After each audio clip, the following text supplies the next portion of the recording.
Why? Why? For what? The man who set himself on fire taken to the hospital in critical condition. Police say he arrived in the city from Florida earlier this week. Now, this all happening just outside the very same courthouse where the jury had just been seated in Donald Trump's hush money case, but it's unclear at this time if that is why His the hair man is was killing there. me. His hair is killing me. Throughout the day, Linda Schmidt will have the latest on Trump's case. But first, we're going to go to Jessica Formoso with more on what happened outside of court. Jessica. Teresa and Chris, what played out here this afternoon was disturbing and horrifying for those who had to witness such an act. This is an ongoing investigation at this hour. I'm going to have Roy, my photographer, zoom in to show you what is happening here. You can still see that canister here and his clothing still on the ground. The investigation isn't in its early stages, with police sources telling us he wrote a manifesto before he set himself on fire. In that manifesto, he says his name and that he's an investigative researcher who has set himself on fire outside of Trump trial in Manhattan, and that he did it as an act of protest. Police have identified him as Max Azzarello of Florida. He says, they say he arrived here in New York earlier this week. Now, take a look at this video. We warn you, it is graphic, so we had to freeze it. Police say he walked into the park with a backpack. He opened it up and threw pamphlets up in the air. He then is seen pouring a canister of some sort of flammable liquid on himself, and then he sets himself on fire. Azzarello is engulfed in flames that witnesses are screaming, watching in horror. NYPD officers and EMS rushed to the park. A fire extinguisher is used. He was immediately taken to the hospital and is listed in very critical condition. Authorities don't believe he will survive. Police say he's a conspiracy theorist. We do not believe he is. This was. Oh man, they threw that line in there. We just right now labeling it as a sort of a conspiracy theorist, and we're going from there. But the investigation will continue. Of course, we're going to review He's our a security conspiracy protocols. theorist. This gentleman did not breach the security protocols. The park was open to the public.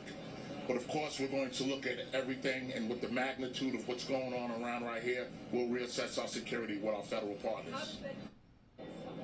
As you imagine, with the Trump trial underway across the street at criminal court, this area is packed with people. Some say they have seen Azzarello before and tell us he's been at this park for days talking politics and about conspiracy theories. There's a lot of folks out here who witnessed everything and watched in disbelief. Take a listen. He reached down and got like a big can, which apparently was propellant, and doused himself and then threw his flyers. And then he got the second can and yelled at me to run away, get away, and let himself on fire. I didn't know what to do. As he doused himself with gasoline, as it became apparent that this might be a dangerous situation, we basically all started to run away from him. And I didn't think it was real, but at the same time I was yelling to police and people outside of the park that this guy might do something, like something's happening here. The flames are just so great off of his body that really, like, nobody could douse him with a jacket or anything and make any real difference. And this is a photo of Azzarello that we obtained from social media. Police say that they have contacted his family in Florida, and the family had no idea that he was here in New York City. But again, you guys are taking a live look now at the crime scene. Investigators combing through the entire park, trying to piece all this together. And of course, now they want answers as to why he did this. Of course, this is the latest we have from outside the criminal court. I'm Jessica Formoso, Fox 5 News. Back to both of you inside. All right, Jessica, he had mental issues. It wasn't just that he was a conspiracy theorist. There's plenty of people that are in conspiracies that are sane. It sounds like he had a problem. Who is going to do that for protest? Oh my God. You're going to end your life out of protest like that?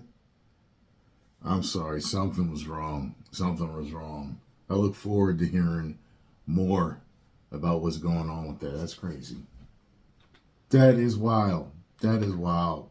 Hey, I wish I had more to say, but I don't. It's just like this is like it sounds like just a mental illness issue right here.